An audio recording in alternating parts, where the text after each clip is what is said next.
Hello students, मुझे बहुत खुशी हो रही है कि हम आपके सामने एक नया टॉपिक जो काफ़ी ज्वलंत है और बहुत बेहतरीन है एक स्टूडेंट के पॉइंट से और किसी भी तरह के कॉम्पिटिटिव स्टूडेंट्स के लिए बहुत महत्वपूर्ण होता है कि करंट पढ़ें, करंट को समझें। करंट का एक बड़ा पोर्शन एग्ज़ाम में पूछा जाता है।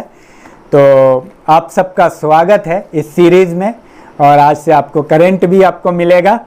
और इसमें मैं एक चीज़ और बताना चाहूँगा कि ये जो है प्रोग्राम किन को फ़ायदा पहुँचाने वाला है। देखिए, आईएएस के स्टूडेंट प्रैक्टिस कर सकते हैं। मैं आपको ये बताऊँ, आईएएस में और विशेषकर आईएएस में, पीसीएस में भी, आईएएस पीसीएस में जो करंट या किसी भी टॉपिक से रिलेटेड जो क्वेश्चन आता है वो बड़ा विश्लेषणात्मक होता है, बहुआयामी होता है और वन डायमेंशनल नहीं होता। एक आयाम में बात नहीं होती। जैसे मान लीजिए आत्महत्या किसने किया, ये आईएएस का प्रश्न नहीं होता है। आईएएस में अब जैसे आजकल पता है फेसबुक में, व्हाट्सएप में एक टॉपिक काफ़ी चलता है। क्या चलता है? आईएएस में ये पूछा जाता है, जब आप आईएएस के इंटरव्यू में जाएंगे तो पाँव दायां सामने रखेंगे या बायां रखेंगे, जूता लाल पहनेंगे या काला पहनेंगे, शर्ट आपकी वाइट होगी या पीली होगी। आईएएस के इंटरव्यू में अगर आपसे पूछ दिया जाए कि कल होके आपका विवाह कर दिया जाएगा तो कैसी लड़की चाहिए, ये बकवास है। इस तरह के जो प्रश्न आते हैं आईएएस में पूछे जाने वाले खतरनाक प्रश्न, अरे पहले उस लायक तो बन जाओ। पीटी कर पाओगे? प्रीलिमिनरी टेस्ट 3 स्टेज में होता है। ये वही लोग इस तरह के क्वेश्चंस के पीछे लगे रहते हैं कि आईएएस में ऐसा सवाल पूछता है, वैसा सवाल पूछता है, जो कभी ग्रुप सी भी क्वालिफाई नहीं करेंगे। ये भी मैं आपको बता दे रहा हूँ। ऐसा नहीं पूछता है आईएएस में कभी कि आपकी शादी ऐसे हो जाएगी तो वैसे हो जाएगी, लाल शर्ट पहनेंगे कि पीला पहनेंगे, पीला पहनेंगे तो क्या हो जाएगा, इसके पीछे क्या कारण है, ये सब नहीं पूछा है।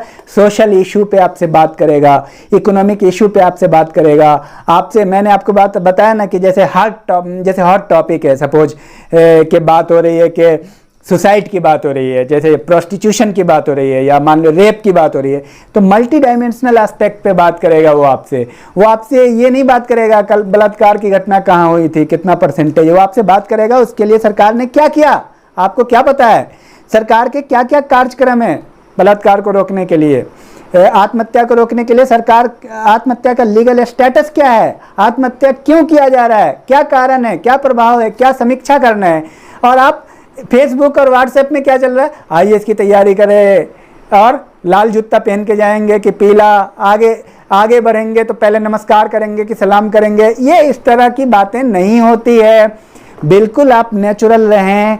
तो करंट टॉपिक में भी मैं आपको ये बताऊं, आईएएस की बात हुई है, आईएएस पीसीएस में, विशेषकर आईएएस में जो क्वेश्चन आपके आते हैं वो बड़े समीक्षात्मक आते हैं, विश्लेषणात्मक आते हैं, पूरा गहन अध्ययन होना चाहिए। हाँ, ग्रुप सी लेवल का एसएससी, बैंकिंग, रेलवे में वन क्या कहते हैं कि वर्ड आंसर होता है, वो आते हैं। तो स्पेशली आईएएस की तैयारी जो कर रहा है उसको मैं एक और सजेशन देना चाहूँगा, आप हिंदू न्यूज़पेपर का एडिटोरियल पढ़िए।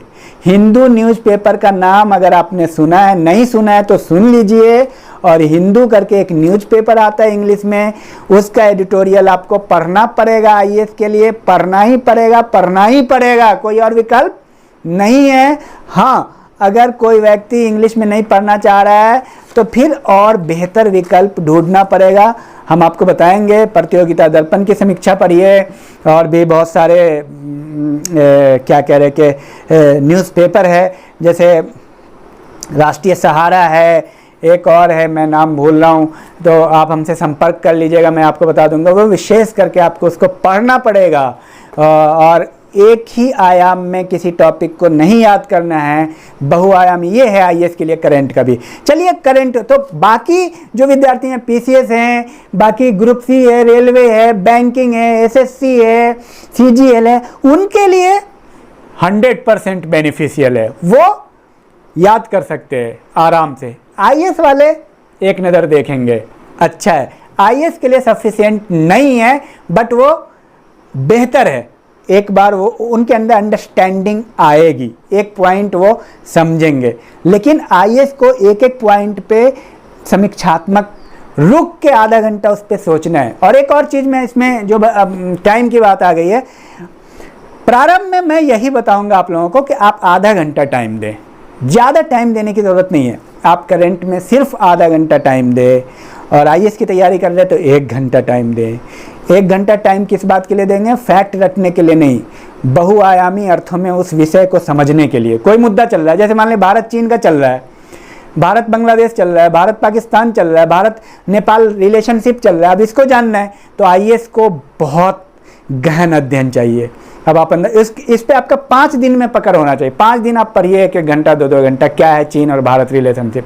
और इसमें अतिशयोक्ति से काम नहीं चलता है, वो आईएएस का लॉजिक लगाना पड़ेगा, फैक्ट लगाना पड़ेगा।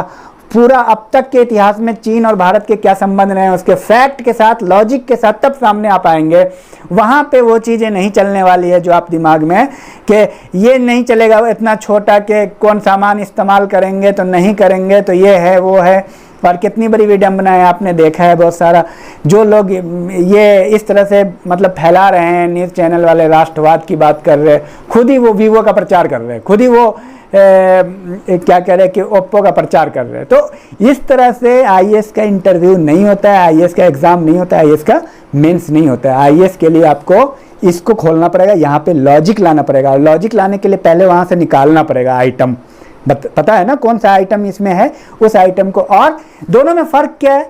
वो मेटेरियलिस्टिक है, ये नॉन मेटेरियलिस्टिक है। नॉन मेटेरियलिस्टिक आइटम यानी लॉजिक को अंदर घुसने में बड़ा टाइम लगता है।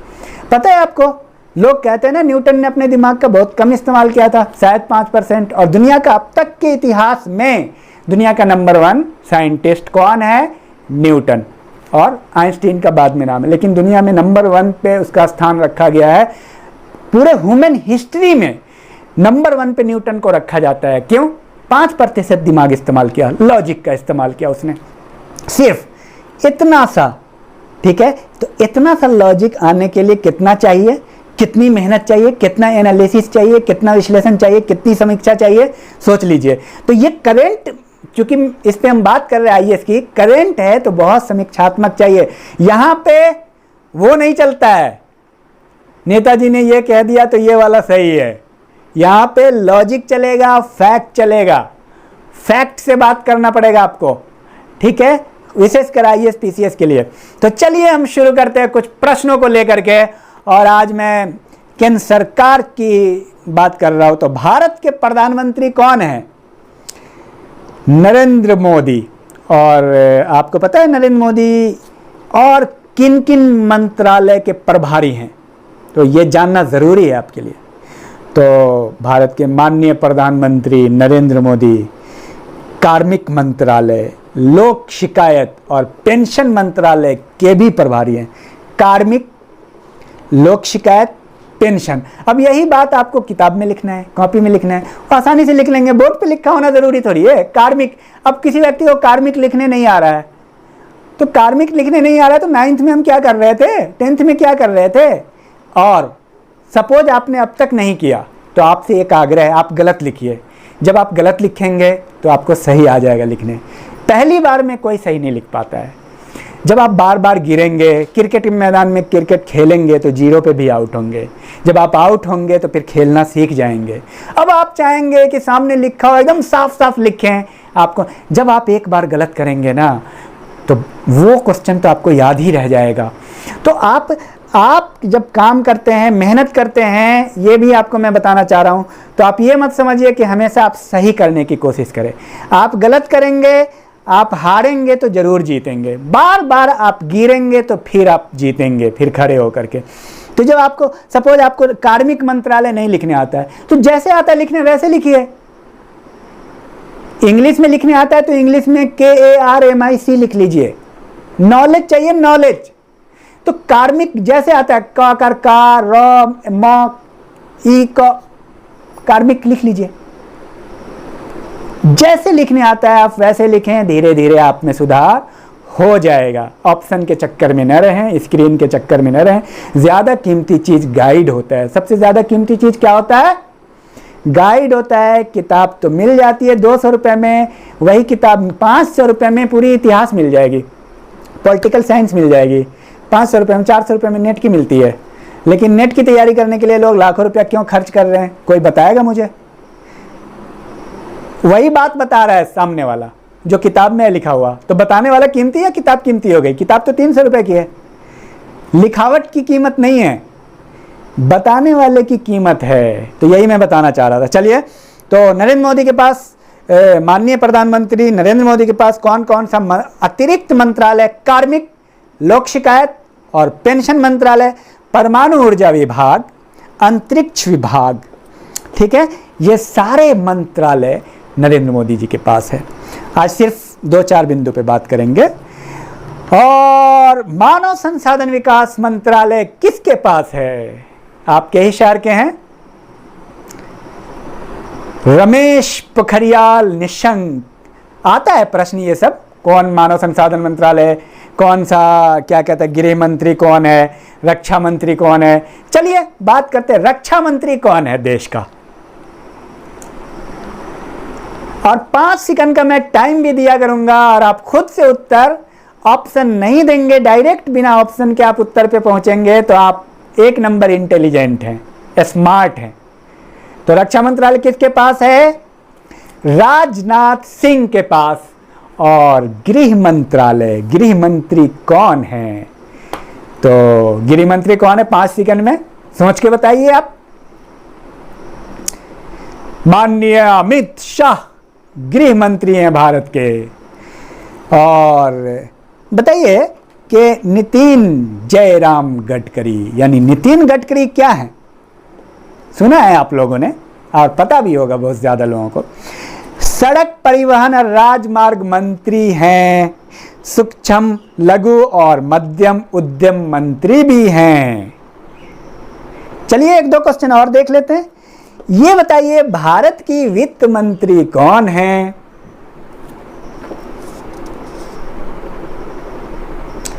निर्मला सीतारमण।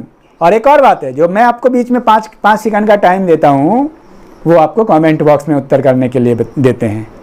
अब आप थोड़ा बताइए ना, कहाँ नहीं टाइम मिलता है लिखने के लिए, कहाँ दिक्कत हो रही है?